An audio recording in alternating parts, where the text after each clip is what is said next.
Abwagana, Nagana Bayo, Ayo, the Feminwaro, so Rebecca, Abwagana, Nagana Bayo, Ayo, the Feminwaro.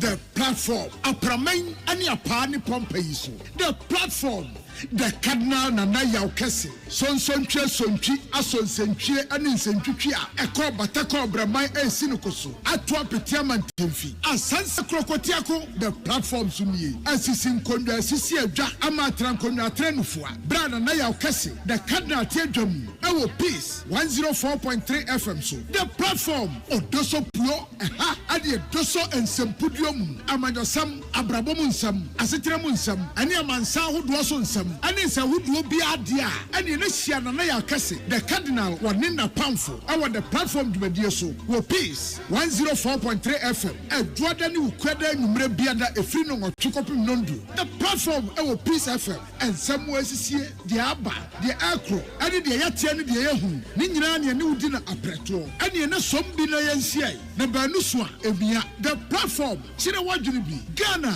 Yamai Ghana. Ghana this year mamunyina jubie mamakwa ba asomdwe fie peace 104.3 yana wasugu so wutie hwe obrana meter duasa abo apa no nwotwe ho braso se yesi nkonwa na yedi Ghana nkomo ya to ne the platform se mekira ma adwen na so betima kira wadwen bi dia gise the platform so eno ntina bedwafo kira ma adwen wo studio no so wo ho kwan so wadwen kira no de betum e betum abrepam ya kenka de ama wo number betima kira wadwen wo so 0556700700 0556700700 memfre so wadwen kire no na wachro na odi afaso platform test line enye Peace FM test line eno ntino platform nkomotwetwe ne koso a na wadwen kire no odi aba na anwumre yensema ye beji bre na yedi hu nkomo ne doso koko hu nkomo da apono so ye beji bre na yedi koko hu nkomo na Peace for no moto koko no kama ko ese koko boya tusu pressure aba won so no echen obi ade tamo na sika no krampo ma no Peace for do na akobosia abo omo anso bidu musika eto koko no mato awie yese ebo no yateso enti dodo na ade akwakoye wonka se wode kwakoma udi wa na se wo campaigner yese ebo no foforo no enteso no na akwakoton ede ama no na chese ne brusu nyina no ayewoka eta ma chese omo moto koko du Peace for no pressure do muso pa enye fedi agro anwumre yi yebedi hu nkomo na minim se ebia na wate Krachi bia onye mfinshe no duonu nkono 29 years wo engineer na carbon won kroma cycle yede ne kokwa libo yesempani ho na yede ne kwa rage yesempani ho police hospital mpani ho yede mpani ho sama Krachi wato na no won sedo ehun sama sorry yesu kopie mo kolebu krompa doctor form you nurse form you ya interdict wo mo anwumre yesi nkonwan yebedi ehun so nkomo na secondary schools ahodo e de na ekoso Kumase Intako Kobe na mofre ya tiegu monten so taxi crampo ni ebehia wa na chese wa hwehwe ya papa no ye ntimi nyo mo hwe na omo nenam ho Eastern region Intako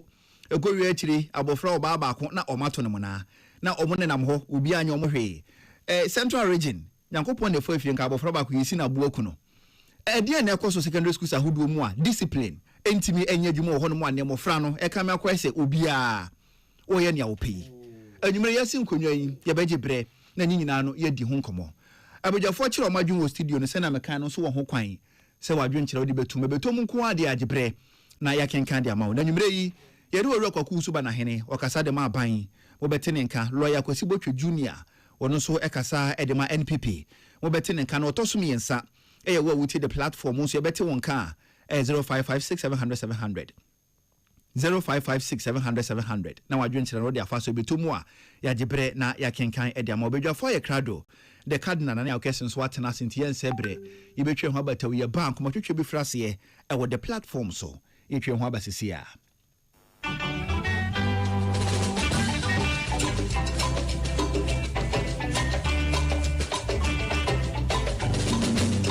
so baby baby abwagana nakana beyo eyo de feminwaro so baby baby abwagana nakana beyo eyo de feminwaro the platform apraman ani apani pompe yiso the platform the cardinal nana yaukese sonsontwe sontwi asonsentwe ani nsentwitwi a ekọ batakọ braman ensinukoso ato apetia mantemfi asansa krokotiako the platform sumie asisi nkonnwa asisi adwa ama trankonwa trenufua bra nana yaukese the cardinal tiadwam ewo peace 104.3 FM so the platform odoso puo ade doso ensempudium amanyosam abrabom nsam asetirem nsam ani amansa hodo so nsam ani se hodo bi ade a ani ne hia na ya kase the cardinal woni na pamfo our the platform dwedie so wo peace 104.3 FM adwada ni ukwada nwumre biada efri no nwotwekopim nondu the platform ewo peace FM ensam wasisie de aba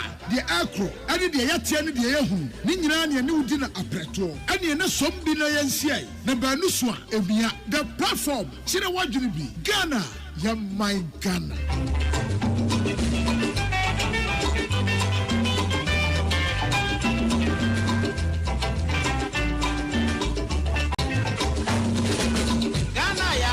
Batana, Yamisha no da da da da, Wamanu near my penny dala, now I'm on no.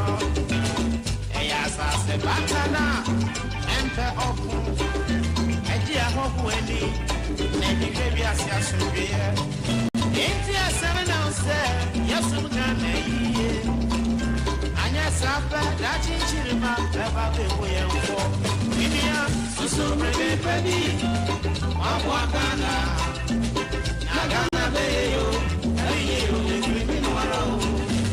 And a PS KB na yatransi enwumre ayedin komoyi bibia si wa goprama no so a yebema maso ate nemu de sense Real Madrid she go bi sesi aso vafo no se offside me dem hu ni sa but om say offside nti yeni hu asem bia aka enwumre lawyer Kwesibotwe Junior member of the MPP's communication team and afi Kwaku Owusu Banahene a government spokesperson ono so ewa ha ibedin komo e de afa ye koku ene niema bia AC ewo ye man mu eho eni a etranton eni mo ho de a say ye secondary school form kwada yiye se na anu se nkanyame amfa fie me se sa akola nkomu kunu wie ni sa akoda yi eye games no makoye keko akora no se nani ye ne ya na no ope ba bi atena e de aduro aso nani so no hu ya ne se boys yi abeto ahye ne so no omo sina bo se de system abo bible mu no na abo no kra de na enu ehu ba na no kra de sadan ba bi se omo hwe ya abo no omo tutu no entimi ndi akwala ne dem no hu ya ne se e school ni akwala ba ko ofira chirichiri no wa huri ko tia akwala no kon so nyame nkoa na chese ko mukum akwala no ehwa edien ya edien nkoa dien ya yenya hu bibi saa de ne yenya hu bibi pa nya saa baabi ade ekọ no enye fe afei ade ba kwa ma mewura ho pa na otwi mu mewura ho pa ye yenua 29-year-old engineer na wapon adwuma krachi ya pon adwuma o otene moto so eko na carbon wo cycle car no so obo no isan se onim nyansa chen obia nyame abo no wi ase enti no wanyina na yede krachi to ambulance mu edno call hospital reporter that's far yensa kan say yede no call police hospital first yede no call do police hospital no o se mpani ho if you call 37 o se mpani ho echo ridge o se mpani ho ene yede no koko pie kolebu no so kra se mpani ho to o de na sign wo kolebu no ena krache no ejemu nipa nkwan mumi ehwe bia reduce nipa nkwan ba bedu say nipa no ade eye no yede na ba hospital yede na ba bedu hospital mo nhwe na mo nsa ne yare a mo say empani ho no bed na nye bia asabi o nipa wu asie a esade ne ba fie nipa ko wu asie a yede ne ba fie obi are ne yɛ de naba hospital a mo se yɛmfa no nkɔ fie ne yɛmfa no nkɔ hefa yɛmfa no nkɔ hen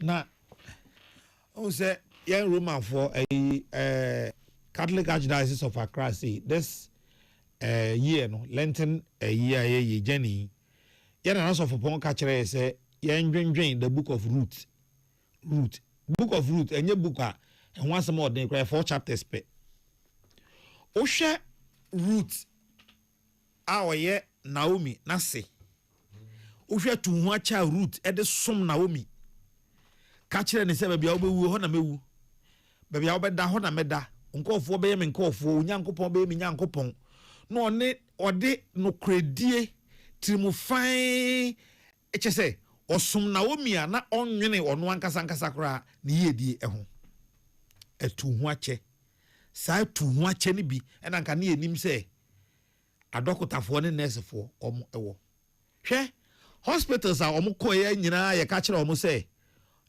empani hɔ no mese metimi aka sɛ saa nkɔfoɔ no ɔmo de ɔmo kɔɛ no na ɔmo kuta sika ɛna ɔmo yɛ sɛ ɔmo bɛma sika ka ɛbɛnya bɛde ama ɔmo sɛ na ɔmo kuta sika sɛ ɔmo bɛnya a ka ɛbɛnya bɛde ama ɔmo na ɛm sɛ apɔmudi adwumayɛfoɔ no nipa wu ɔmo ani so anti no sɛ nipa wu a nhyɛ da nyɛ hwee ma ɔmo biom ɛnhyɛ da nyɛ hwee ma ɔmo biom na asɛm timi si America bɛtu plane akɔ ɔman bi so akɔfa ne kurom de hye baako sei ɔbɛkɔ akɔfa naba nipa baako nti ɔbɛtu plane akɔfa no na wakɔ akɔsua adwuma na wosua ne sɛn a wosɛ wosua adwuma sɛ wobɛgye Accra yɛate aseɛ Accra na wosɛ wobɛgye no wekura deɛ ɛnyɛ sɛ ɔyare kɛkɛ no waba hospital o ɔkɔ fie wapo adwuma ɛkɔ fie through no fault of his ɛna wanya nkwanhyia na onyaayɛ no ɛna adɔfo ayɛ adom ɛna yɛde nato ambulance mu na yɛde no kɔpie hospital for no se ɛmpani hɔ nti yɛgye no to hɔ a ɛnyɛ yie ɛmpani hɔ nti yɛgye no to hɔ a ɛnyɛ yie na anyɛ biara nti mpani hɔ no at least ambulance na ɔda mu no ne nti nkɛyɛ ntimi nyɛ bibia wɔ mu yɛyɛ ho hwee nyɛ yie na yɛama nipa wu anwumere yɛbɛdi ho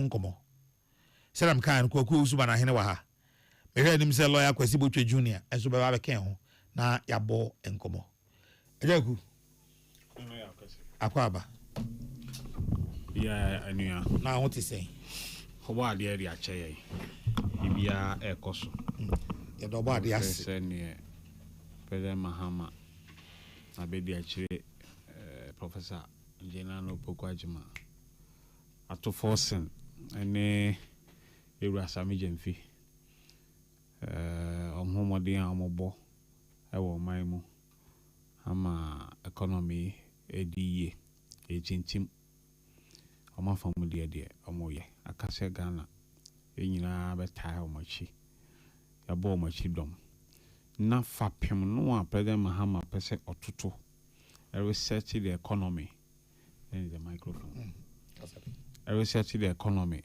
no jama enchirima nana is on course enti enyina yemmo empaipa mpantai aban yachi opepa President Mahama nya say what the year research Ghana aban bi by on the economic buffers obeto ye heritage fund civilization fund infrastructure fund the obeto ye bia on sabo mu din from ansa no all corner chese ka preba ebi ni ho na nei me no ka say finance minister agent parliament and ya say what the policy be ba a year reserve international reserve no ye pese yen fa sikangu mua na yenya 15 months import cover and then they currently you have 5.7 months import cover so that's it. It's also opese yenya 15 months by 2028.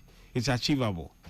We need dia aban born home modern say obeye na economy no agina fapem. When we say President Mahama as we build the economic buffers in 2016 year there Ghana was going to have economic takeoff in 2017. Can start you me mo ajoke ko. Mechia. Enchiani. Mechia. Se question wo ye late enko ha. So just say. Who opposition who ko ba bi so awusan ye late. Me am fi aban mu ma be san ha wan na ni. Who opposition who ko ba bi awusan ye late. Eti owa ha nka matwa so.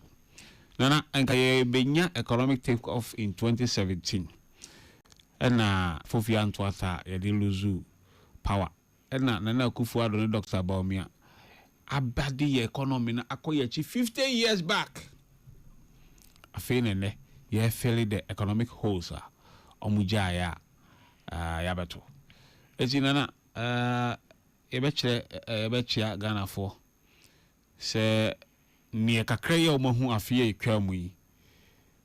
Obi na letter ba ahimfia on the kind na okay letter na abrowa bis me ba say what professor also we en ngeto akra enti ne yehu no last year no em say ngeto no this year ye be hu more so say the data Dr. Bawumia na kan say when in doubt observe the data points to the right direction afi enkona we targets ya abanya set ya man hono me this year ni na achievable agana abefa ne tuma pefra ni na me share obi a Pate me da se Kanzo Ofa majo akwaba Ofa me jo so na mpombo ko de me jo de me ya me mpepa bia kase ye nua na ye je me na me tirim nya me de ye nua ha na ye ja na ye me jo so de na nyame adom me ho ye na wonso o nyankopon adom me so me ho ye pa ye de nyankopon asese wo hwe obi asomo bia ho ye me de ma me fa akonya so na me chia o Kansa mpacho ma me fa ketwa we enso mu asana wato aso Electricity Company of Ghana omanfo a ewo Sapeman kutu se satellite Macedonia ne mpotamu nyina ase mada Roma omonkane an modum no firi awia ebesi sabri monso amonka hwe trese ho na yese musuban so free beye e fense November basa mudum kania sa monka hwe mudum anwa ne se modum no monka hwe enti mpamcho Electricity Company of Ghana se for to be na ho amum yehu enfomso obi na aba ho amum yehu se dum anso na modum no a moma yehu no na yehu ne a ye beye ho nti a free Sapeman Macedonia Junction wa de ko Kutunse satellite ho de ko Macedonia hon pomo ho nyina mo se o monka ne adum enti mo behwa na mo hwe de amawo Electricity Company of Ghana edamase Sineafo unim se do anwumre se ya de a online no e be busy enti Sina Francis Afo mo hwe na de ho no onye na monye ho adwuma Kanso na ti say Ofa nyame adaroma sene na meka no nwumre de be fa akonya so de achia o na machia banahene ene wapamfo ne omo ye adwuma ni ofa me ho ye so me ho nye enti ameka se me ho ye so me ho nye ne se nyankopon de waboa yen ahwe so ama yen kwa ama yen frama ye home ama me ho ye nyankopon de wa ye na afamu de na ohwe de aban so eya me de secret de mabre but aban mun crofo no unfortunately no mun hu nioma Ghana fo ekom omanfo ni community no omunya akwanya bia na nsema ewo san komo kama Ghana fo akoma to mo yem no omonka bia ni se si awama announcement se Sapeman ene mpote mo muni kanea andra so sa Teman efa ekopie ma Teman abokobi sa efa oyare fa special eyes kofa Ghana flag area honia any part of Pantai Focus Hospital area honia andra fiti be 5 o'clock ebesi ahomachi be 3 am asana light neba but oka aban for na ya na aban mu for na ya no mo ne won nya adwen because ebi omo no be omo tete cantonment ne laboni ne rage ne ade ni ntino ebi ana omo ne de yendum honom kania because offer can start you me chia okeke o offer me so me chia o se o chia bana hene no metie ne chia ne pa ti offer enchia me de bro ne say nyankopon dia wayɛ ade but I was aban ne de ne nansi form nsɛm ne ya dɔso ya to aba ama ban 1 year ni so mo kase bia no mo bo president Akufo-Addo din yemfa ne say president Akufo-Addo yemfa ne say o me nka say sa ne te dia broni be kan granted without admitting say president Akufo-Addo aban ambo ne homodin which I disagree say o man bo mo homodin yemfa ne say sampo ne te a eninti na yekoto aba 1 year ago over 400 days ago you can't say president Akufo-Addo ne na aban ne party MPP o montina baby ne yemfa aban nwanema John Mahama ne NDC 400 days ago ya to aba mama so mutina si bia mo se Akufo-Addo mutina si bia mo se Baomia Ghana fo abreo ene me baby amete me nko na mete me nware me ni obi ante me nko na mete obi am misa on chechiri mu de every week me to prepaid 500 Ghana cedis meanwhile me fifia no pay bia 630 e court ye be bo be 9 10 afina medru fie so every week me to prepaid 500 Ghana cedis every week e wo me phone so you mean away and Ghana for and I watch TikTok obi e ka ho asem say prepaid na first e be 1000 cedis e dey ni twa 1 month say 1000 cedis e dey ni twa 10 days among for bre na ukaninia ofa bede manu si wo we so no kaninia aban mu fo ni say dollar eye 11 cedis fuel eye 13 cedis eye no kre say dollar 11 cedis fuel eye 13 cedis that's what man for ni say omo bre chant time na dollar ne eye 15 cedis ne enti dia ka ni say mo hwe na mo nya bibi fa ho mo na mo aban mu and once a failure and sana MPP you don't have to fail for the MPP to be successful in the next election. NDC doesn't need to fail. Ghana for tenants and also more compare the track record of the two political parties. So me, I don't wish say NDC are buying be failing, and I say Ghana be say there be become a Ghana ni and sana me MPP ni. And this be ha Ghana 40 member for Virginia. I was saying na ye de na say ye de ba abine attention. I was saying abine ti me be fa ho. Classical example ye doom so ya ekosui. Tell man for you doom on light and bra any of an announcement ya do 2 day. E munim MPP no munim NDC obi kro on mon to abada. So da ehyew nim eno ne ye pese ye ma ban ne ti ase se nsem na ekoso ne doso. Ofa ubie nkomo na ye be kom koko galamse ne teacher fo anya adwuma nye pomu posti ne mbaye nurse fo mu posti ne mbaye ene enyama boa e kosoro ene port obeti yesi atwe oil ene $85 million afem series ni ade afem nti ofa ubisa me amede me ho ye but ade shrede na amede na me de ba ede ma bana hene se oma aban mu panifo nti se Ghana for complaining Mate Ghana for complaining me da se lawyer Kwesi Botwe Junior and our ten nka no ansana na wate Kwaku Owusu bana hene ano eminua room ani na wate nka sisi ade hosi asoro no nko biom hosi nko biom de ebeka eno ho asem akiri ayagu nana enkoma me de agu punu so yi menim ba bia opese o sha ase efiri but o simadunu in fact mama nka wa ha say meme time no ngotwe apa o simadunu mu miensa 8:53 to the mama nyan 54 ma o 15 minutes pacho enko nana emu de na o de agu apon so me pacho me wo ensem miensa me mfa ne miensa nyina there be the opese o fa bia within your 15 minutes ya koko ho asem wo ha. Cocoa, aren't we fatigued about cocoa issues? No, I'm not sure. I mean, cocoa issues and say, bra, you can choose to talk about indiscipline in our schools. Oh, you can choose to talk about. Nana, and yes, my bread. Cocoa farmers no answer my bread. Maybe a cocoa farmer memory. I mean, Nana, ever chat here for them.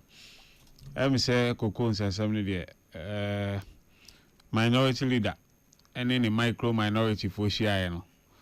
Osho mkutu panse uko radio a ye kan body asem kura afafa koko ye kan fish asem afafa koko mon sustain koko debate no mamo manenko bet nana e ofa se John kan o so wo a e de ya banji ya ene Musa Dankwa e de survey bi abatudwa nana cocoa farmers no omo rational human beings o eti ye call from aye me nua Jerome when the survey abatudwa Musa Dankwa said say 56% of cocoa farmers and say omo agi di aban enhyehyɛ omo di aban atom beginning no omo ntiase be ye nua Randy ne Jerome no call from kwa church ro mu say enye aban fault eye wiase adwa amaso no na price na ba form na bibia bibiba yesa aban ko bobesia on fa mehyem aban bobesia de behyem ana ye ka ne da ye so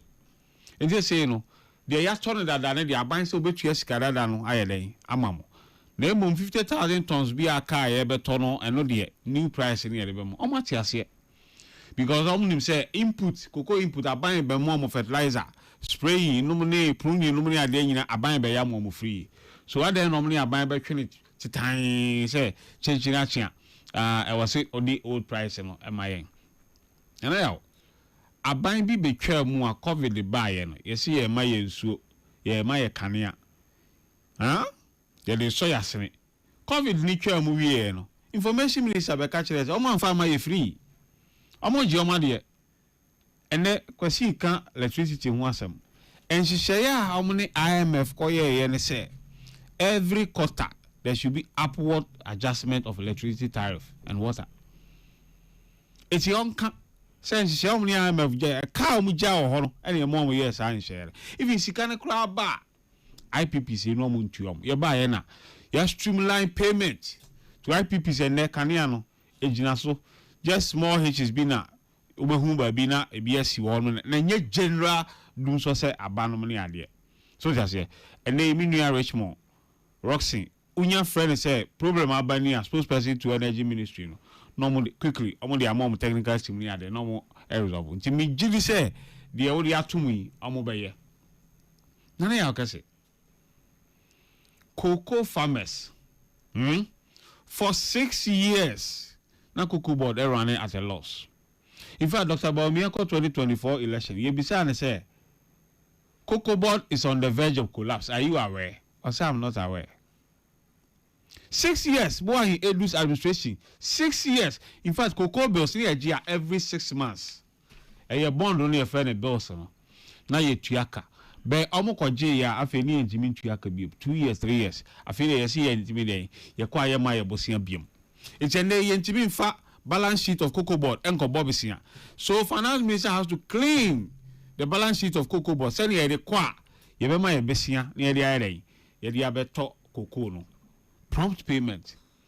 It is a adododie bi ba ho a eyekuafo no ene bedi. Enye sadati ono cocoa. So just here. And akufu ado be da ye be ye cocoa pension amom. Ye be ye say emfie nwotwe. Policy ben only two cocoa board ma akuafo. We ya ban a obeto say ye jano 965,000 tons of cocoa. Obefi as no struggle to make 500,000. Omo be say cocoa sector no. Omo san akọ de cocoa akọ akosi awowa a omo ntua ya san be to 333,000 tons of cocoa was here de cocoa tuaka. Na say nipa yi ehwiri gina ba bi na omo san enenam efiem Minion Miracles. Why ni jacket brown we to say ayi de ode tia haso. Na onenam she cocoa farmers kutu pandin trachira omo ne ade. Say aban sisimo.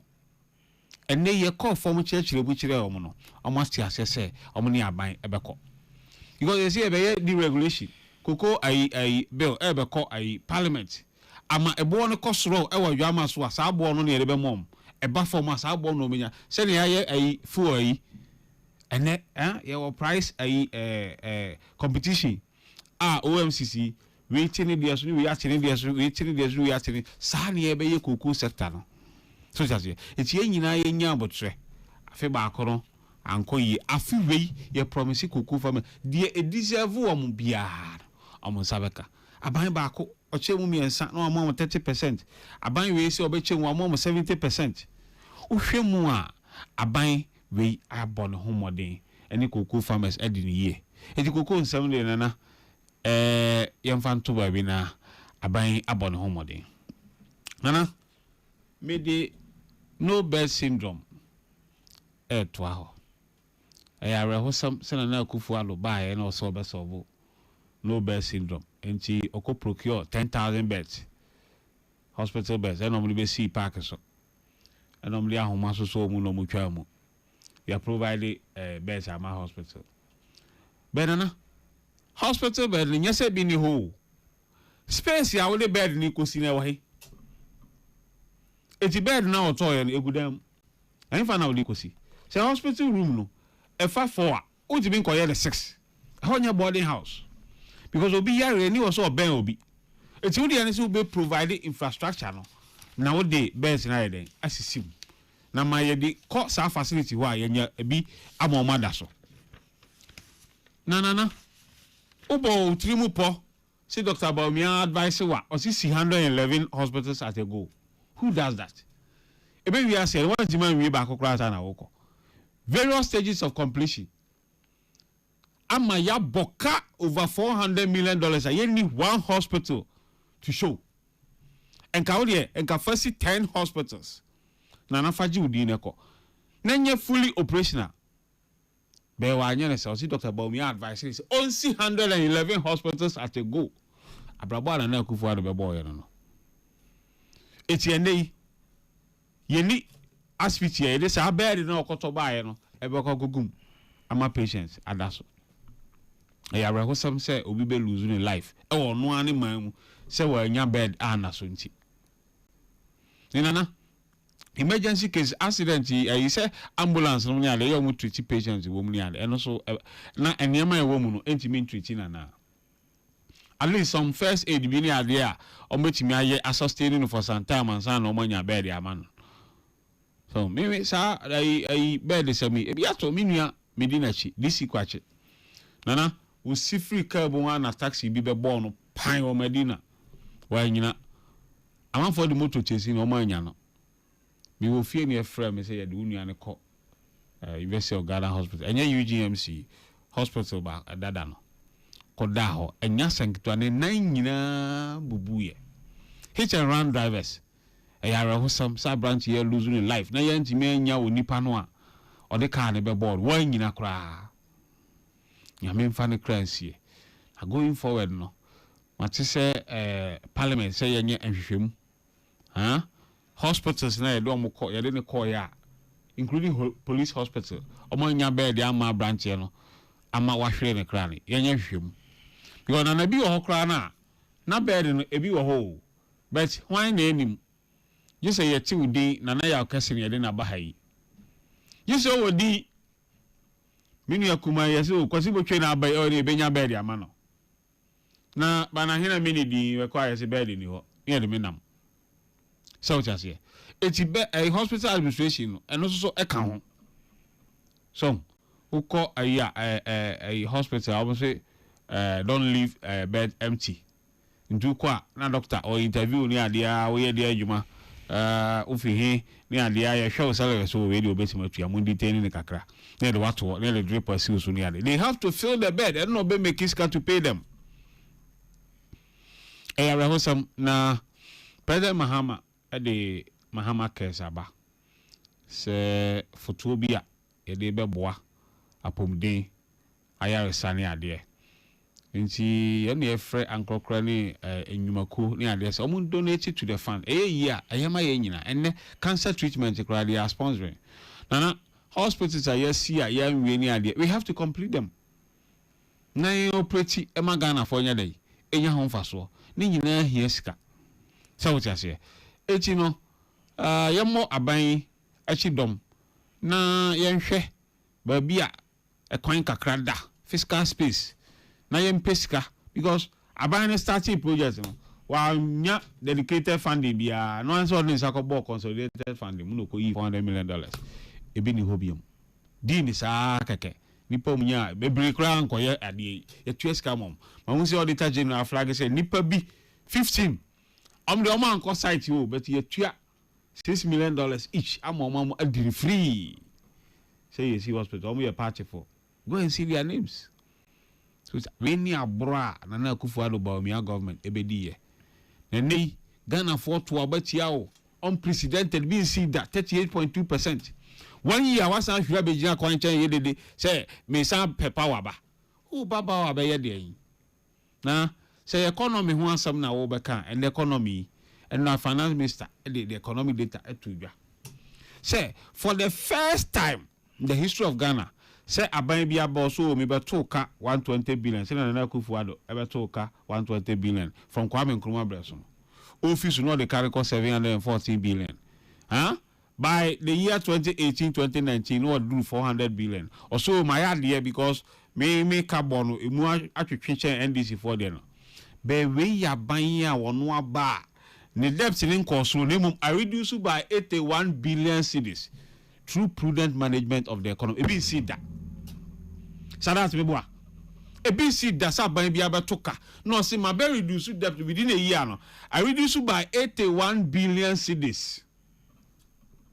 Yanko Jama son kwaje bond. Can of a bond 11 billion. With the interest account 2.5 billion, I do 13 point something billion. Why you buy yanko you, but the economy is running. And then inflation and the 3.8%. The foreign reserve $13.8 billion. Import cover. I bind that down. Kwaku kwanche kan say ya kobo besi on IMF wa megumwa. Adro kura yentimi nkra essential medicine. Essence na less than I think 3 weeks of import cover. And they ya build the buffer no am na do 5.7 months of import cover. Atu forcing the bill co parliament ne. Say ye person yam build it for 15 months cover by 2028. Yamwa aban True gold bond. Say, ye to gold near cotton one, near fa forex no, emra or maimu. Gold bond is not a profitable entity. Then you man say, o can action now. On cotton gold non fa forex mra eme boye in sikano. Aban bi buy. No, ye gold for oil or $10 not the intermediary, no makodi. Or cotton gold non fa my back nearly a 2 of my account. Because ye to gold in your forex in Waha. At the Dubai, at the Switzerland, at the London, be aban we keep your cotton or this cannibal. It's in Amu Bisa say, Yancha one policy, ya massive than ya. Huh? 2024, CDD depreciated by 19.2%. 2025, CDD no appreciated by 40.7%. ABC that. Sabanya ban the first year. Huh? No, say. Me see na hoɔden anya hoɔden ama ne dollar na compete a ama appreciate 40.7%. Umpa aban we na peka ya moto. Die na aban nya biom na na yawo. Ene lending rate aba ma uti adwuma mu a na banks ba. Ye uji salary nkwa ye be bobesia. Na no me yere o market. Absa Bank abasa women in business your mom loan a year 10%. A BC though 10% up to any amount you take no 10% now bet you in 1 year. Businesses must take advantage of this opportunity. Treasury bill na bind that no. Na your business and crofo them no more press on phone buying treasury bills because you get 27.7% interest. 90 days old. 90-day treasury, 27.7%. And they about 6.5. It's a government FJU, but at what? At a low cost. And my business is running opportunity to go for loans because bank, there's no interest. Say, or this buying at that 6.5, or the Burma businessman, 10% to 15%. It's a businessman and yasika, or they expand your businesses. Now you could be a B5 24-hour economy. What shall say? You will go to say, we need idea about bias or by the economic research. Nana, the economy it grew by 6.8% last quarter of 2025. So we do a fool, ikabako. Now 10 workers here. Now see, ikano ebeye dua 10 by a it be 100 workers. Statistical Service the about said 2025 alone, Ghanaians 1 million people found jobs. 1 million. Mema 9 minutes, why 10? Enti. Oh, it's been 15 minutes. So that's the limit dancing. Sorry, 15 minutes. Now, so we finish 9. Hey, Nana. Man, get abo. Any behe. Sir. Any. It's a car in 5. Any he. Lawyer who the match no. I mean, Saying can be who. what's the one man 15 minutes from 9:54 to 10:09. It's Nana, me dey wrap it up no. It's the other topic no kwasi ba mu a na makoho. Anya sa. But Me dey wrap it up no. But banana. Nana. Answer na mako kwasi so no. Kwaku unim ye pa say abaye to 2020 MPP enya 38.2. Na ya. Unim ye so munya 41, at least 41.5. 41, granted. And Granted. And 2, are you in any way suggesting say President Akufo-Addo nti and a crash no ehwere ne nkwabra o hospital abed ni ho.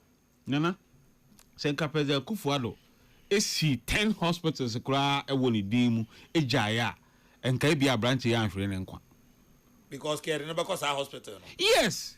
I see. Sabeli okotoba ebe si park so be showcase here no. Egu dem warehouse. Any space here the bed no ho. Ko say President Akufo-Addo to. Ono na say wa to 10,000. Me dey say omo dey me ensem dey be si one ajima manu ko kate table no. So park so near launch bed. Mate. And then anywhere the kosim. Now we start here house about me assisi 111 hospitals. I want to man wie back. The President Akufo-Addo na ma crash na hwere ne. Oh wanya de. Wanya de kra. Eni wo say yenya omampanyi oti say biom da. How not to govern a country? Council. Bremoy. Offer. Yes. Also 15 minutes. Offer me that say about 9:11. Me me time so. Offer asema bana hene kan ide ama me ho adwiri me kakra na me ti hakra say awoye ademe. Because eye nipa nkwa na ye ka ho asem no. Ansa na meba kokko nsem no so no. Ma me sha say obebi owie ye no. Eye nipa nkwa na ye ka ho asem. Obi ewu, obi kunu ewu, obi ba ewu. An asset to this country ewu, a 29-year-old engineer ewu. Adenti na wewu a car bono e was circle. Car bono was circle ni nya ambulance be fa no. Ambulance need fa no de no call police hospital. They no call police hospital ya hwe no. You didn't free police hospital no. You didn't call Rich Hospital. Rich Hospital ya no. You didn't free Rich Hospital no. You didn't call Kolebu. The number 1 hospital in Ghana, Kolebu Teaching Hospital. And also ya no. Na se nipa ne wa na ofa ye nya akonya na se ye ba be di hu nkomo a na ye de ye amanyosem me de asema bana hene akan di ama mesi afem kakra ebi se me asem we nya asema me de be ye politics aba be ka se ye president Akufo-Addo na ye bibi ana se John Mahama na ye bibi ana se health minister Mental Kando na ye bibi me de ne say let's address this systematic challenges. I say their politics a bit maka in some banahini can ye meet maka the chance. Say agenda 111 year and operationalize back okra. It is a notorious fact that is a lie. Tina radio to say agenda 111 year operationalize back. It is a lie. No crack. But I would not delve into say propaganda. No, yes, say your commission beds, ye baby and fame goodness and your maniamano. The challenge with the hospitals is that hospitals need omuni beds. Hospitals don't cause omuni space omuni beds be go. And you know, offer same way about let us deal with it as a national issue. Yenua and I hear nkwa. Na yenja say ye dey politics no. Now for answer na me come nim ka me pesa me fa akonya isu na me de me sympathies. And the sympathies of His Excellency Alhaji Dr. Mahmoud Bawumia, the former Vice President of this Republic, the MPP flag bearer. Yet the sympathies, Emma family na or mashro modishia no. Ye pese family no who say ye dream mo. Asem na to mo no ya. nobody deserves such a thing. Say car bebo bia ye den be call 3 major hospitals in the capital city of Ghana. As 3 major hospitals ni nia no ebe rejecting is omo nimpa. E asem eni enyan. Enya asem e fa amanyosem ho. Nti no ye de sincere sympathies so ja oyere wo ho a our sincere sympathies to ni yere no MPP amanyo ko be sympathize with ni yere no. Say ade a akoso no ofa eya de tosu mie no asa na me come asem so kra no. Ye sande apology my family no. Insa dansa ye nkotodwegu form. Say the ato omo de hye no mo 29-year-old engineer no fa the ato engineer no betima to kwesi. Betima to nana ya kese betima to Sadat betima to Banahene. The ato omo no as a result of the failure of the government. When I say government, I mean successive governments. Say Ghana and then you see you be this much you be over almost 70 years. That's a country to say Ghana, Yetimika will be a hospital. 3 major hospitals, including a police hospital. Now, yes, you're rejecting the pan, say, impair you are. And a systematic failure. It means the nation has failed its people. Now, saying you say a nation on your own capacity to be protecting and call for it is not worth dying for. Nebine, when engineer or then a bra, na bra born in a cra, at 2 or say, or then a cry a bar for yam and mine. Na say we free more. Na NDC for more and more bemu. Ubeka kasada chire busuafo aka kasada chire Ghana for no. O etina radio say e Akufo-Addo na nti no wuye. Akufo-Addo aya wakotena ahombidiem 1 year ni no nti no wuye. Instead of say obema ya solutions and how we can find solutions ade we no entu nua kuma entu obusuani entu minua kuma entu mabusuani entu party ni entu obi a nakoma na brabo anase ne kra eda wakoma so no obetena na ade politics say Dr. Bawumia to President Akufo-Addo say only 101 hospitals. If you roam across the country 276 constituencies, now the major challenges and the major deficiencies in our healthcare system are said the agenda 111 policy was one of the brilliant ideas. Was one of the brilliant ideas a government here now doing say at least you making sure say you bet menya 80 in the priority districts. Because Abaya or during the month for he thinks about the lives of the people. Yeah, dream won say economy ne be kosoro mebnu benya adwuma ye sika be ba ye bottom no ne adwen ye crown na onye sika go bottom now ya rent mean this kana enije be na de be busuem. It's the health of the people is very, very, very important. And so, media on this matter, no, media me who say the no bed syndrome is a death sentence. Oko babiness ye catch say no bed ni ayaresa bia hona. Na che say kona ku. It is say wakokota. Judge ebu say ya life sentence and ya death sentence. Sana no bed syndrome net here. And it is a challenge that we all have to come together as a nation and fix it. Nipa saying enwu because of the no bed syndrome ansana yakase ya bre. Nipa saying na enwu ansana yakase ya hospitals no, ya medical staffers no di ehwambo. Nipa saying enwu na bed ni ho a at least take the vitals of the person. Offer.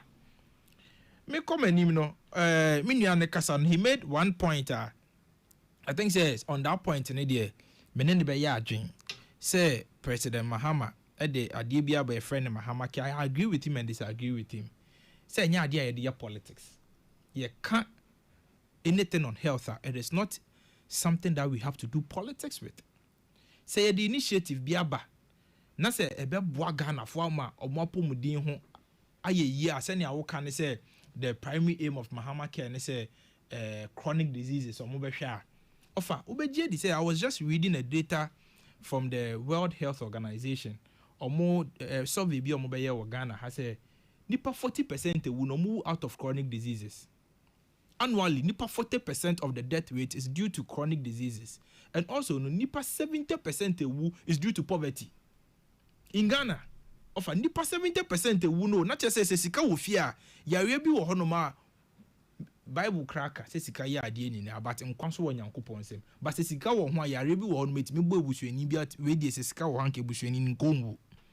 Poverty is a major contributing factor to nkrofo omoko hospital omo because we no ma hospital or diabetes or hypertension sika kura ye de be diagnose ni kura bi ni ho medication ye beto ma ne kura ni bi ni ho it is a nese BBC aba enya ade a ye betena se de ye politics ka se anase se because we yare na ko hospital a ye mbisa o political party affiliation ansa na ya hwe enti ya ade a me de meka se if ahoden wo ho a ahoden wo ho no ma ya ade a Ghana fo ni na be benefit Ghana fo ni enti mun jai se ye de ye politics mun jai sa ade na ade a fa nkwa ho me ye fa nya politics enti no offer maka ne say awie na me kokoko nsensem so bana hene kasa no say ono de koko issues ni ka wa fatigued about it bana hene asema e border on nipa nkwan biem no you are fatigued about it.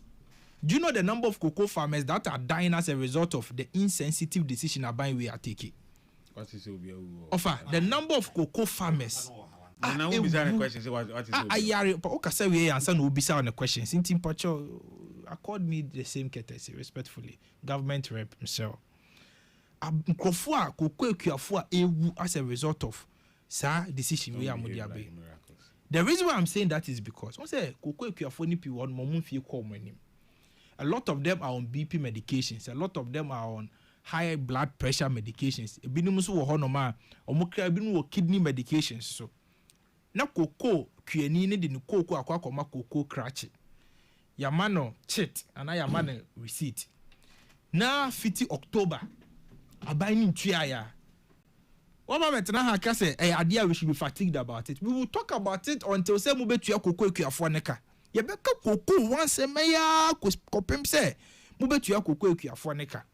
Na koko ekuafo no obetena ha kra you didn't even have the respect for the cocoa farmers say obeka say aban hye mo aban we opposition ye hye mo bo bi ye ba ni ntmendi so ntini ye sre mo fa ncha yen ya ye mo bone kese nti mo fa ncha yen but you rather sort to justify and say cocoa ekuafo no mo ye demonstration kra no mo ye MPP na miracles o MPP for na miracles na akofo mo abane ade you see sankasa ni bi ho no ma ye ka ye nya botre kakra because insema ye ka ho asem ni ano mo aban NDC mo she cocoa ekuafo bo say President Akufo-Addo e wa aban mu in 2024 na otua cocoa ekuafo ka 3,100 Ghana cedis. Muka chiro mu say 3,100 Ghana cedis na President Akufo-Addo de mo no. Eye krono President Akufo-Addo bu omo fa so na mo ba ba mu a. Mo ba ba betua omo 6,000 to 7,200 Ghana cedis. Ena koko ekuafo to sante no koto abama mo 7 December 2024. Say President Akufo-Addo 3,100 Ghana cedis. No mo mpe. No magimodi. Say mo ba be mo 6,000 to 7,000 Ghana cedis. Offer me be me kase bia me dia dance event where publication from Ghana Web here now to force in time na fan finance minister designate on 10th January 2025 or say I will raise the price of cocoa from 3,100 Ghana cedis to 6,000 cedis per bag in my capacity as finance minister at that time now what where January 10th 2025 na dollar rate here say offer me but what the American say January 10th 2025 ene put it in a context.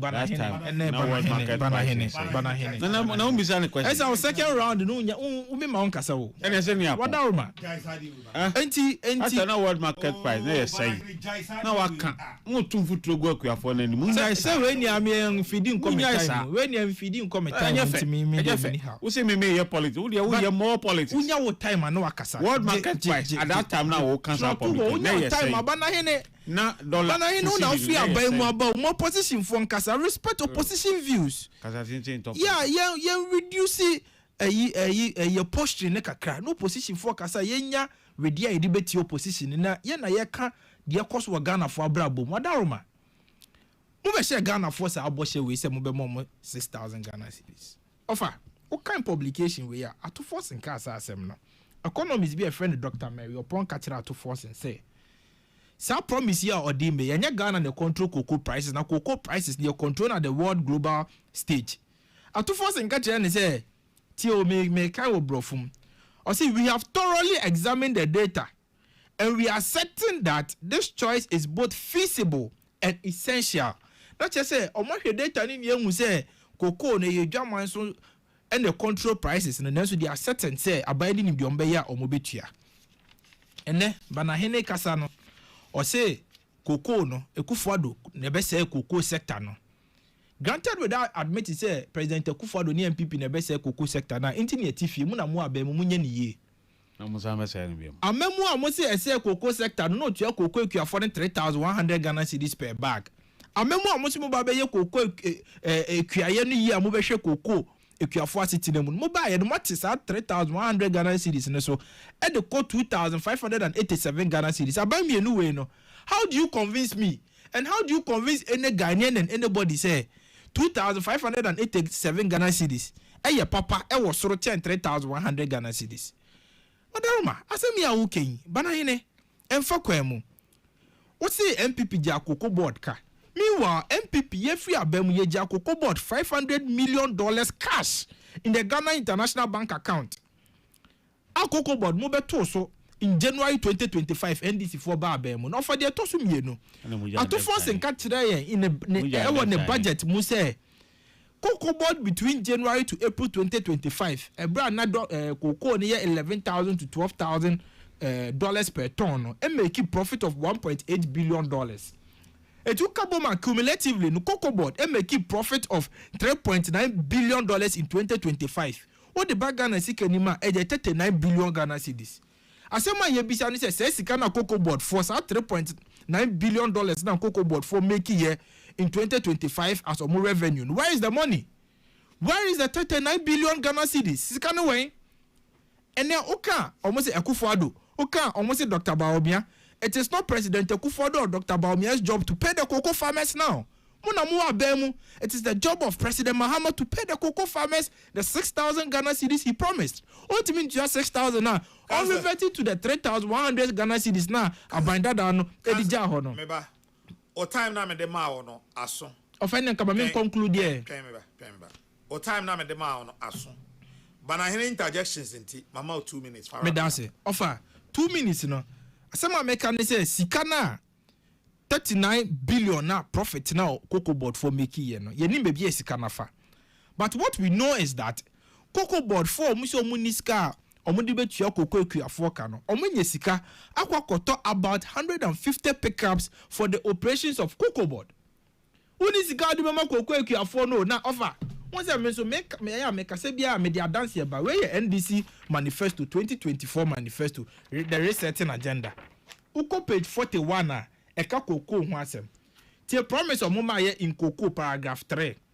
Almost say the next NDC government will prioritize investment in cocoa production over wasteful administrative expenditure to improve the livelihood of cocoa farmers. Me pacho asia ne say of our daroma. O de betwi mu asia ne say. Of am person chire mu mayen. Ai wadaroma person chire mu mayen. Ana me san kan biem. Da be mpacho wa oti asia. Asema omo kan ne say omo ba ba mu a omo be prioritize cocoa farmers. No way omo manifesto. Omo be prioritize cocoa farmers no over administrative expenditure cost one cry. Mate. And then offer omokoto 150 pickups. Omenye ska dia 250 pickups. Cocoa board CEO no ya to 4 Land Cruisers twin turbo engine amano ba ku bia $250,000. 4 near $1.2 million. Cocoa board for nye ska e dia to sa cars na man so cocoa ekuafo ewu. Cocoa di cocoa ekuafo offer me dem anu si no. The program me dem anu si. Offer wada me dem anu si offer. Unya sa time no. Officer we me landi o. Wo na unim dada say wo lande. O ka say finance minister designate. E ka say wa hwe data, wa hwe bibia feasible. Say e betua tua 6,000 saying 6,200 and 6,000 Ghana cedis. 6,000 Ghana cedis. At the time no na cocoa boy saying. At the time na cocoa edwaman so boy near close to $11,000 to $10,000 per ton. Really? Yes. That was the world market price per ton. Yeah. Okay. That was the price per ton. But offer you see, sa edwaman so politics no mo person mo ye. Ni anti kroma na Russia, Ukraine talk about COVID-19 by catch o say adie na esi na wo global impact on my way so. Omo catch say Ghana ha ye nto bomb bia wa ha. Me pa cho Ghana ha hwe into ye cocoa efuo wa Ghana has a global impact be affect ye. So pay the cocoa farmers. Na say say nya sanete. Of sa no mo ka kire. Ba sanete. But for sa no mo ka kire. So So going by the logic of the NDC, no, going by the logic of the NDC. No, offer, you see, we drummed home to let them understand, say, and yes, I know reality in it here. But they played politics with it. They played politics with it. Offer, ain't in a media. I dare bother on the lives and livelihood of people, no. You find the politics. You find the politics. And then I also who say and talk to Ghana. Oh, did I then you know? We are at the time I will promises a 6,000. Ah, now walk time na mo position na mo kan se mo beto sister. Sa na kokoko. That time na kokoko ni turn Ghana. Nana, system. Now World Cocoa Trading Center ni na si Accra. World market price. Any the exchange rate at the time no. Na ye chemu a kuani na was you 6,000. That was the problem about the world market price. It doesn't matter. It mean your pricing in isolation. Offer. The over matter obenya no. Offer. Any exchange rate no. Offer. Na be person na the Tama na Russia Ukraine na konto kwa Russia Ukraine dey na. Offer uti fuel bo course no. Aya ka kire o mo say Russia na fuel no ye nya fuel ni free ba. Enti say ye dey tabo to Russia nso a ebema fuel ho ya di wadwama so so kakra na aka no demand ne be ko high. Russia is one of the largest producing fuel nations in this country. Na ka oni say Russia na cover fuel free. Russia no but Russia na Ghana ever fuel free. Major gas. Russia you cover fuel be fuel. When the say Russia grains Ukraine Ukraine near there. You don't know what you are talking about. Russia is the second largest fuel producing country in the world. So what are you talking about? Not the production. Now, one producer Africa if you offer fuel from Russia. Now where do we? Anyway, mumi eri nyina mota maso. Montran China memfa time no Emma Man Sadat. Man Sadat also so Sadat mema 8 minutes. Na also fa twa nkofo adwen kire no free na mewie a na bajade akadama lawyer ene ninua banahene na omososo atoaso. Number 2 you.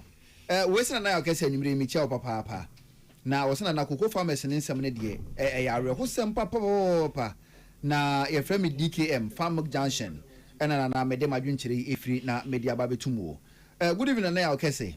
Kofi Tete ni South Africa na ye papa da form Owura Tete Williams la Bikrum wo kwa Bibrim district Eastern region ti wasana na wo fa fidikesi so na wona na busu nyina ne nua no wa mo bibia yakọ Kofi ye ma wo yakọ papa Lam taking Rashid Tamagov City na yakese nyimire mechiao abadwafo nya na mechia mo champion lawyer Kwasi B wonso mechiao wo se na mahye nkomo bia sensenke be ya panyina oda kokko boda no yenji adwuma no mfiri nsem na so nkomane na mo mfiri mam no mehwe patetekere mu dia me ngindi se wo wura no ye bedi adwuma no mfiri nsem sanse nana me hu ne se ontimi mbo kokko board na ne nam ne nsa so ma ekuro tu fa ama no ye ba ne san ne no wade ye di aduro sa hye ne nsem so wonko no nko miafo ama ne kuro na enye adwuma wasina na hu adwuma no ameka ho asem no owura round wontimi nyentinene owura Patrick Kofi Otukono ena wona mu nkurase na akuafo no wo chechiro mo re Peter owura Peter Kofi Buama Otukono aha ena ne wona mu nkurase a woni kokko akuafo no ekasa na chese CEO Cocoa Board adwuma no nana wontimi nye na nya oka no edoso ensumi ntimi kenkan nyina na obi sam se na me ya we se cocoa sack alawa bi so no Cocoa Board asha se etu ade wo the figure ni nyina begu ha na so no ya no so sure enti no me mpese me bo figures ne so lam taking Rashid edoso na so ebre nti ma mentwa ni tia na akese nyimire me chia wo so na indiscipline na course secondary school sahudum no na national security threat wo se ye sorry wakase wo man wo so na sorry ahemfo so sorry wo so na cocoa ho nsem so obitimi convince cocoa farmer say 2,500 better than 3,600 nana ebeye me nwanwa papo apa enso bu okosoro enkane abo ekosoro nana meters na ya bobodi ama Ghana for meters ne mwa enti mesre say no so munye hu bibi 2028 no so de ewachi he ya yenyina no ye wontweyem Gabi odi a wonso odi ababetumu nie ye frame OAKK me wo Ashoman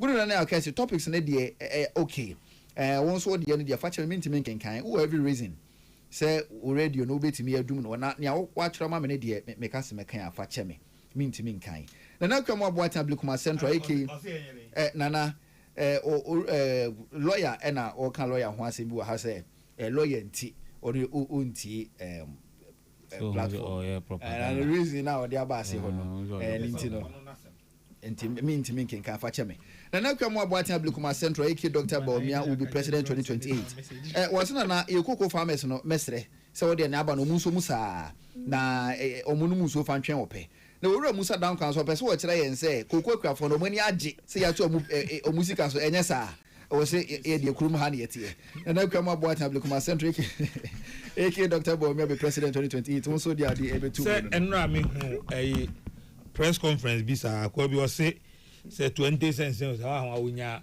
national best cocoa farmer into your press conference so they are banning the ekwafo mi na me catch me na me cultural nipa na na me say o mon kan je sa akwa na say wan fane pipe da nsuom na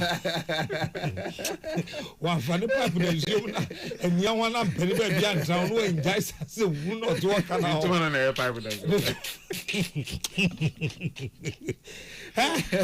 wana ni I was say koko asem no e bia say ondo koko da ho on te sene ade ni city ase because no for chuma say ya dibi jan or the wire ma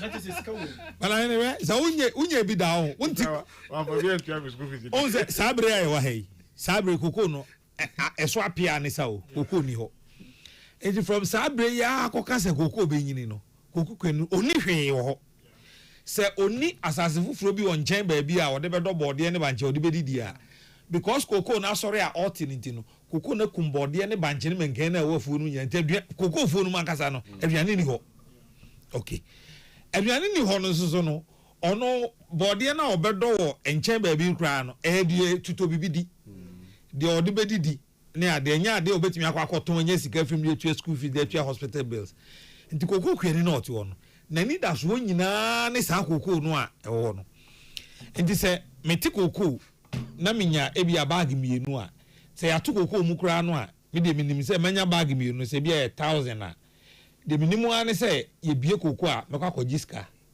ana se me pa meka kire koko kura che ne se tua bodada no mame se se ye 1000 a because ye nim se koko de ye bia at least ye betum enti de tua bodada no mame 2 bags na me de aba no it is 1000 order me 2000 nefa it is crash no me 2000 na me meje ko a ye bie na se ka se 1 bag eco 1005 kra no na je se bag ba ku bia no crash na nya 500 wo ho okay it crash koko krani bi oto bia ni da so ne se ye be bie koko no ono ni koko no eso a bia me ka ho kra no ani sika de eso nye den enti then o wa ni aba be ka che o se si ade abusua say ni ntin koko no o carry bag ba ku bia e be 1000 cedis every so mind you cratch phone bi o ho a time one nema mu ye den no omo o di koko no ko mba ka kire o say sika ni ho enti fako sika ba no abeje de enti na omo ye sa ne say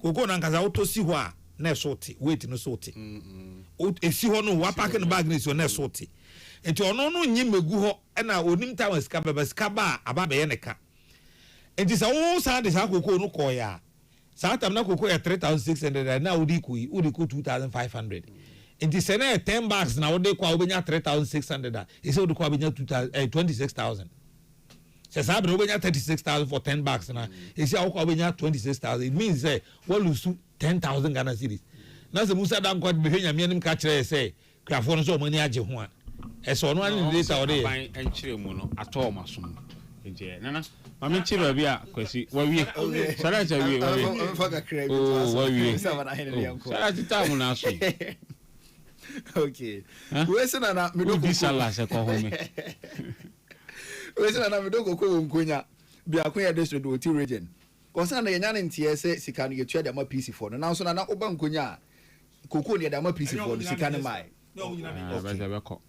okay financial release ka okay enu nti no nkonya fo musika beba why munya abotre we se na ya kese na doctors fo bi ene nurse fo bi esu ne ban ya omoda na di e hospitals na ya nkampo anankeye a se fimpa pa na wo se na bere bi atwa mu nya ne nti sesa pema ya che container bi agu ni dollars mi ni ade wo ya ante ho asem pie so far how far Harris na shalaja so far no far so dear and I be sorry see okay my phone into us where na I guess you ma bencha e frame asrewa se hwiasafo na nyumre so the platform yetie wo ha osena na kokko ho nkomo ne de asem o na ye de kokko ho nkomo de ma bi sasa president so kokko afo mpese me hu bi kokko afo no ewo na wo so ma bencha Dr. Lahaji Mahmoud Bawumia okay we say obeba good evening na ya kese na okay odie yi so de fa cheme wo so de mintimi nkan o see afre o mad lion hafo mad lion you de fa cheme pa o message no mintimi oh mad lion ba o say ai na wo bo hini bi din o se kokon won ti wo hini din ti wo hini no na che se was supporting ya Air Force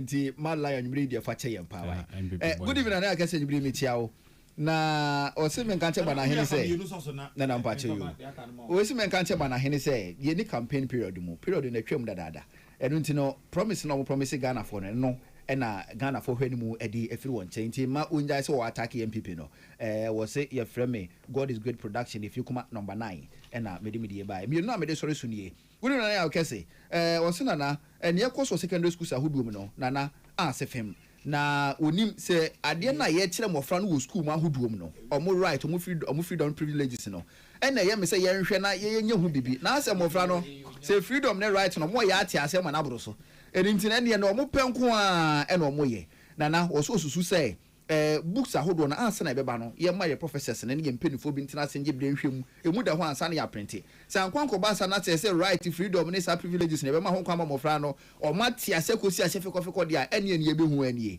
o sana na courtism ekoso schools ahodo no teacher fo bi do mu ho agim school mpenifo mi do mu ho agim ena mofra no so do mu ho agim enti se ya mfo ye ne ansi for secondary schools ahodo ne be kakra ne pomo mo a empoma ye ma ye ni nda ho so o man WO2 Tete Griffith Michael 64 Infantry Regiment Bema Camp also die na amede so ne se kobi e wo kaso a gunu na ya kasa nyimre mechiawo o se na kokko sem we na aba no at the NDC position 2028 o se na propaganda bi ye ne ho no mo BTV ACV NPP na President Dr. Lahaji Mahmoud Bawumia dachi president obeba urumunyafo Mavis Hawa kumse National Women Organizer urumunyafo Moses Abo National Organizer omunyina no omobeba na omama kokwakuafo asere yo man said that made us say my main criteria for say Paris Saint-Germain and Monaco for ball no is ya PSG LED 2-1 into an aggregate 5-3 and Juve and so and Galatasaray there no Juve LED 2-0 and the akase Juve Everton kana akano 4-5 on aggregate and they say yeah Juve ekufie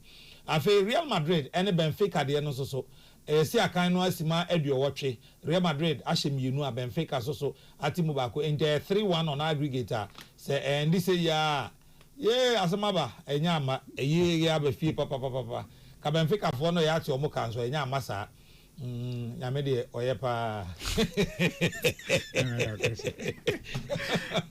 nyame oye na senior sports commentator make us say train ebra akaro tie instruction say ya won be instruction it bibi o de train kwasi kan say de tie instruction and how about it I mean, behave yourself. Say, make us say, I can't see Madun song according to this watch. Simadun song. Na apo na kwesi afa 7 over fasting o na o aban mu no a uni hwe kana no opposition dey kasa tintin no pajo sima edu enso na kan me ma o emu enwotwe fa nwotwe kwesi be fa nwotwe but tie se kwesi kasa na se oba mu a may extend the time na ma no minimum behave be a gentleman behave to say obi a why Roman either Roman former Roman Catholic first how many call original area also cry o stand na shall see you and kwasi oni ai Brian ni like Kennedy mu na ekotoka nana yaw kwasi kan bibi se cocoa board akoto cars aye pickups any Land Cruisers back 9 their my chief executive enye no correct. According to chief executive no oba no call around the cocoa areas I'm say cocoa district bia omo offices ni ade na omo pickups ni bi o ho no mo a eye z zet ena ewo pick up na break na do mutimi mfa nko cocoa farms ne kra nko ye adwuma extension worker wo so mo ye extension farmers no mo use pick up mo use motos cocoa extension officer bia no use pick up nana cocoa board wo bibia omo generate IGF bi omo generate no mo che ama workers no afi bia eti afi na etwa mu no se ne sa sika no me call rounds no me de beto cars e de ama district no mo de aye adwuma eti enye sika ye budget se omo twa e no mo de akọ mmom sa IGF no mo nya no mo chairman staff as bonus money ade eno no de akoto sa cars no to enhance the operations of cocoa board beboa eti afi we ye hwe yield the omo de beba ne ade through this provision of logistics ne ade na ya school nsem de ye agensam as I say violence in a dozen. Yeah, time in the 90s, I was secondary school because 95 ne. Oh, maybe some more fast than I won and I here. Now, yeah, one not try to see material. I was so respected. Material. Huh? Platform is so many senior prefect. Oh, okay, public accounts. Minority for nature. Now, yeah, time no, you're going to qua. Because your secondary in St. Peter's. St. Peter's for near Memang Qua, Yansu, boys and girls. It is a dust. I won't pay your girls in Libya. Now, you know, if you be or your friend up here, your reverend wants to nearly a group of people. A homa, aha, not a shay cotucum. It will ya now. What will up here go bottom? Aha, Yabubo people, no shokoto, nali bekita. Itu ya na wo huagu obi kon achi ni ade na ho beke kanwa na odimri kanoko eburu nim T square sembia nim ni ade enne enkwara ekonta kwa na knife hye omo hwenche ye schools bi wa kra me pese me body obi ni mate kuntoka kekewo na watwe knife dia won akunu hwenane akasi video ya na wo kamu asemi eye nwanwa se ebo pa ya tam say ye di ko bo abofrei se ke bo ne bo no anka ye sure say by now we se okronfo kra wia dia instant justice ye nye biem nka mo fa iPhone 1 kra mo sadati iPhone kwasi se oba kire Dr. Bawumiana o ma pe bia ma na sadati abre so na ye di agro ka kansie na obi aba mo ho na mo tano akoburu na kunu mukunu na monya de yi na enche ye nkora bi chire exams omso mu teacher amoman chiti eno so no ma to ase teacher ni so no ma ye den abru from so just here you say abayo bi ono so secondary school na mranche bi akoto ase no so rape again na ekoso ye nti ye future leaders ya ye be jom wo man mu eno ne ye mu bi ni ye wie secondary na oba akra no ye ni bi nkasa da wo ni mfa ye ho kan oba da na akora wo primary school ano wo mpna de na eba wiase so jase na no mi ko asempa ai obi mo mi wani mo na kwasi abe park ne Land Cruiser na enkrofo gu ni say emranche o town ye town no gas ni ade so wo mo fa town ni ade eti ye town no asma wo ke pa ni o link no way. Oh, some kase. Oh, ka o dem ya kwesi de na efe. Kwesi use Land Cruiser. Ana wo use de. Me use Toyota Camry. Who use Lexus? Oh, David. Also de na buy na tofu o ma. Oh, David. O tire battery ni buy na tomo. Government dey travel wo mu jaisa. So, na kwesi apake Land Cruiser na girls no ni ade no am so fine. Emranche wo krum. Your time. Na ye nim sa na man. Enne ma say na ni nyina ye se ye ntia nkwara wo school sese enne akwara ye bone a me ba ohima wo primary school kura ye hono no school how kwara ya dia ye si ye nkeni no esanse okay no obi a na ne papa atwe best free school efia ba so no so ba bro teacher ni bi teacher ni bi anko kan obi asem me wadamfo bi o kira de wo secondary school akra ha no o se akra no bi ti bi ka do no de school no ye share so omra o ye share so omra enti wono no oba share ntu ye teacher ni oba pira wo ko o ma biem e wo se awofo no teacher fo no ebre ye ntia ye ma na kakra so wo fie ansa na o ma ba school no hwe obi ni nadamfo wa wo no se kan ku no na wo fo ahwera de wo nso so wo second e be do go to prison for life wo so wasai wa brabo da emfaso ben na wanya say you get 30 years of your life kura fi nsam a wo be nipa biom unye ni obebade na betimi aye eti emrante yi e wo se emran no omudi na obi se ohwe video no CID boss ko ho no headmaster na one ne kasa na o sere CID that assembly yan sere twe se CID boss fin kan aba school na wono wo kasa ne e ba bi anka wo headmaster ko ya gu handcuff de wo kodada ultimate responsibility una nkora na wase ana wa hwo mo so yie mo ko ye sa na ma ni ade na ye kan asem na wo sa sere se asem no enye ware ho se obi ba yesi na no mi hu abrache na plaster tire na no ho ni nani se ba ni ba bi prayer no ni ade enye fe so ti ase enye fe enti yen hwe na ye ma no a e ba sese no training na e wo fie no yen san fa sa kan no a achia me adu no mutimi bo wa baba wo wachia ma wachi biabia ochina o nkai se ye se kwa na wasan akobiom so ti ase mi teacher bi lawe wanya ne ba bi ko yesi ye mo wachi no obo kon ho ubewie na okon ho nyina biabia na ochina unkoye saade we biom we ye niema ye de tintrin ye wo school ni ade nyina so eti yensan fa saade ne mra na ni nyina kwakoye free SHS yese na ye repeat akora akora na wa pass you one pass you piano man nko nanim into no wo school no asundie bia ni so ti o mo ba university 1.0 GPA kura onjiminya ni eyi omode e wo university of Ghana council bram from the CP say me go back to cocoa and same nibi but I hear ka same be say sikana me some of the top pickups na on one breath and I say anya no crest on my top pickups me ka ngasa some of the anya no crest ya top 4 Land Cruisers ya ma see you nko Museo, I confirm me say top 4 Land Cruisers for administrative operations.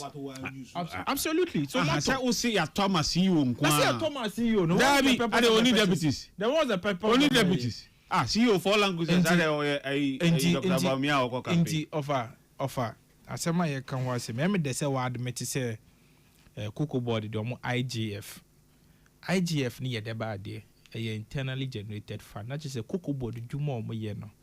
A home sika omunya ya home fa so do mo de koto pickups bako 150 na Cocoa board nso na dwuma be na mo ye omo kwaji cocoa free cocoa ekuafo ne ho a na mo akwa akoton edi na me ka say Cocoa board munya abosia $3.9 billion in 2025 sika ne we sika de bi say mo de akwa akoto pickups wo bra cocoa ekuafo ne ho kire omo wu ekomodi omo yare enu ho asem ne ye ka say you are prioritizing obi anka abosia ho asem Mr. Profit amunya $3.9 billion in 2025 one sem na America.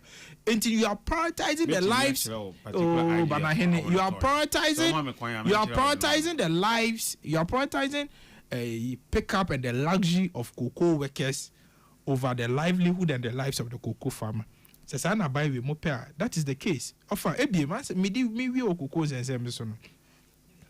For the first time since 1957 Ghana nya fa ho die but 1957 ya wo 1957 na wo anti Ghana nya fa ho die na wo eni ehun fie ko anim into a 70-year-old man at way eni maba wa na ya UPS ono so mo hwe oye na 70-year-old man edi 1957 Ghana nya fa ho die ani en wo ba na hene yentu koko bo so da de bia adwaman so no price in the coffin, but I by finding a way to hedge the prices.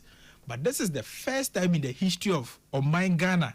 Muse, you see, a German so yati cocoa balls so in sike cocoa kueni ni bottom directly no so na bind the nsa abom we dey ye tutu bottom o we ye tutu bottom we 419 most of them nipa ne 6,000 one man 2,587 we kalabule we ombremu anke friend defrauding by false pretense say what then dada o de trickery o de katasu memu aso de krokro de john ada dobi e de nsa hye ne bottom yi ne sika free man ada dobi say nkoto abama we say to abama wa be ma no bibi 7,000 and 6,000 and one yen defrauding by false pretense nti aban no omo defrauding cocoa farmers no now offer on the issue of violence in our various secondary schools, you know, I am am very concerned about issues now. I think say it speaks to the fact of rising and the falling standards of your morals in our various schools, which I think say are very important. Say only schools as schools and in society in general. Sure. Society in general. Society in general, because you see, it speaks to the moral decadency in the system. First, in Ghana, Hano, na Eden say in Yamani be hodom cry be. But say no, mebuno ayabana. Your priorities, respectfully, I think say be honoma turned upside down. Because why would you go into a secondary school na utiminya the audacity? To me, it is the audacity and the intention. Say utimi fa abobo say odukobo nyonku trim no. It is the audacity for me. And I think say it is a very worrying trend, and this is not the first time. Senabana Hennessy Kayeno. And it is a worrying trend that I think that we really have to revisit the discipline in our primary schools. Because me focus in your secondary schools. It is the primary schools. But I disagree, say corporal punishment is the way to go. You see, we have to call him. The world is far advanced. So be be a badness and your man. We have to call him. You say it me implementing your man. Because corporal punishment, crano, a idea and no cran ya banning, a idea ya banning. And I don't think that we need to bring back corporal punishment offer. But I think that we need to implement measures a bit more discipline in the various schools. And there need to be a deliberate coordination between the government, the secondary schools, the central government, the secondary schools, and the security agencies. And also, I see it from a perspective. In fact, as a lawyer, I'll tackle it from two perspectives. Say, I see it from a very criminal perspective. Say, utiminya akukudro. Say, utimi kobu unye kuna. Aya criminal. Pacho, what did I make an say? Aya criminal first class. And the law must take its course on the criminal side. But secondly, I also see it from a perspective of mental health. And I think that most of our young people need a lot of training, a lot of guidance, a lot of counseling. Counseling. And various secondary schools. And I say, edubane sense crowd course was secondary schools. Now boys, who social media, a more budget, a bit boring. Ebi no monsa hard liquor. Girls yin so no na bi no sabu bo mo social media. Omo tromo wase ni wia videos omo ye. Omo se an ye bus street no so amanfo omo timinya akukudro. E ka so omo maame no monfo omo kunu ni munsie. Secondary school girls to have the audacity ka so omo maame size emfa ni kunu nsie fi say we secondary school ntu ba be je omo maame kunu free nsem. Offer it speaks to the moral decadence in our society.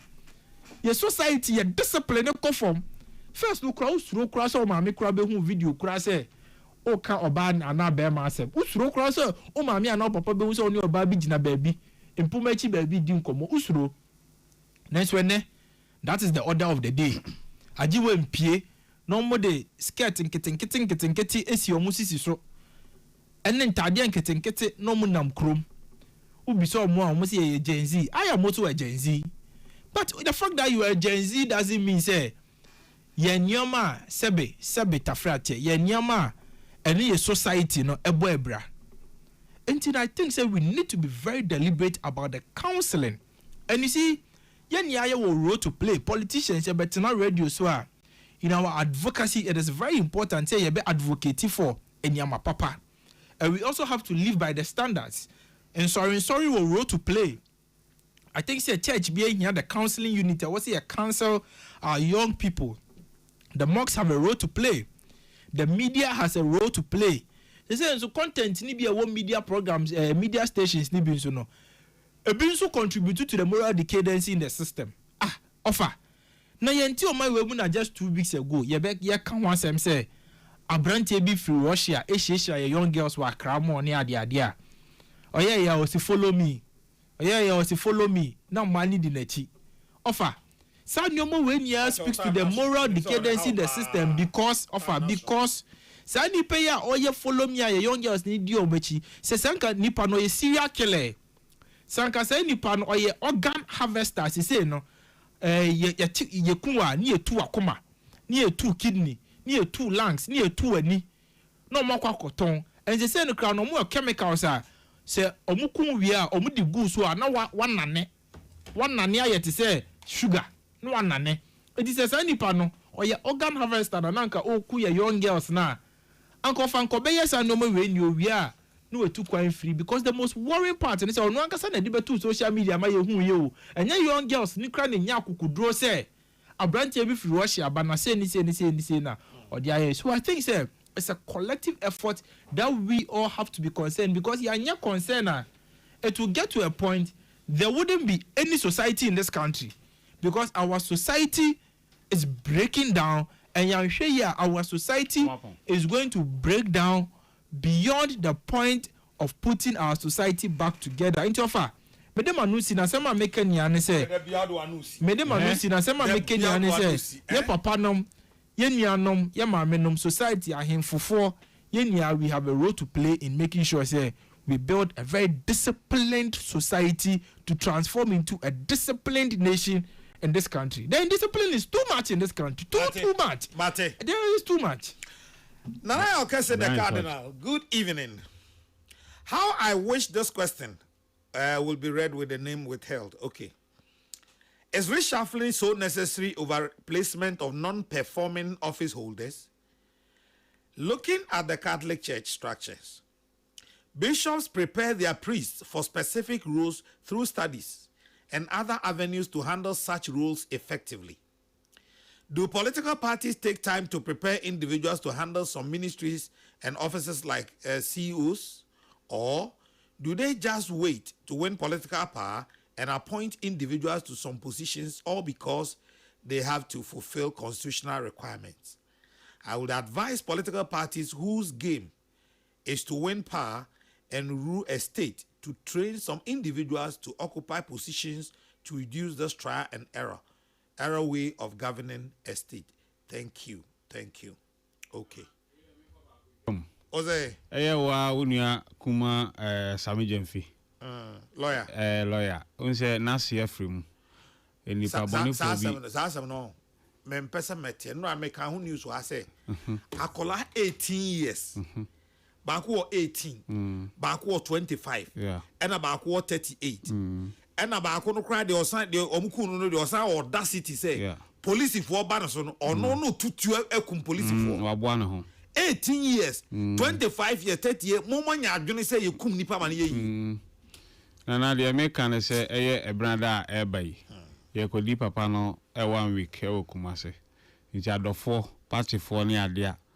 Mune era Sami Jemfi ewo hono obia ema meja no na enyefe papa no me kind na nimpa da that's how na call moderate na warrior no chale papa we are said any pa boni for the moral decadence in the system we say branch 18 21 years utiminya kukudro say we hu papa side 70-year-old man etimi twist to edukun papa sa say utie IGP would December nko ano no utie IGP I say boys no sa particular gang no apart from operations no mo ye okumase no omo ko takwa tamso any potamo nyina so ko operation omo operation omo ye nyina onim do mu chiri kura ne Land Cruiser ne Toyota Hilux ombeji sesi a eno die kuta ombeji wo ye hwe ombeku na say we papa no dia meti ne say o de car nso mo o de car ni mo we no mo san shoot 2 to 4 times e bia ho mostly nso ya na ye ntu Ghana for say Sam Roberts ba so na nkofo ba so na say even unnim omumpo a kawano tum so unnim omo a kawano tum enye bibia and money dey say oh na na mo ye mi say there be and then there once we say we hun identity ni there na so oja ho abe wa report ma police am ya ba be chi no say unnim ne say den enye bibi ma ne hu say unnim no wo hu no en try bibia na look say ukuta japade e bia car e bia mobile phone e bia bag e bia laptop na nipa na hia no ato ahye so so obegya fama no Your value is worth more than at the chronic. Famano minua. Famano. Emu de no mo nko. Famano. No mo mprekra. Because ono no oba no. Ene ma na wano no ma ode aba no. Ohia 50 cedis pe no akwakoto no ma no bia no magu so. Enti wa hwe ya. Oh laptop te say bana hene iPhone 17 Pro Max say about 25,000. Aye. Obetimi age sa phone no akwakoto no 200 cedis. E dey akoto wi ana ode Pro Max na yede. Some kwa na use 17. E kai into where you dey kire. Na ya. When you say me ba fie ha bia me opposition nyina iPhone ni me phone 1. Me so to kita 3 phones. iPhone 17 na me kita 16 Pro Max na makoye swap. But amphibia 25 million wait who says can 250 million offer 25 million 250 million says can wait bit you koko ku for 50k says can koko ku for 50 omusika ne kita omusika ho yi ne kita bana he was avoid the bossy every na because we from the cardinal me na dey ho chia me Patricia Stefa Fisher Prince ba for Samuel Henry Kwesimi Nkaman Sadat da wunyina se Lawyer Kwesi Bocho Junior na afei kwaku usuba na hene meda mo ase nyame eya adom a ebe hia juada e wo the platform so me de radio asomdue eja mu nyina makramo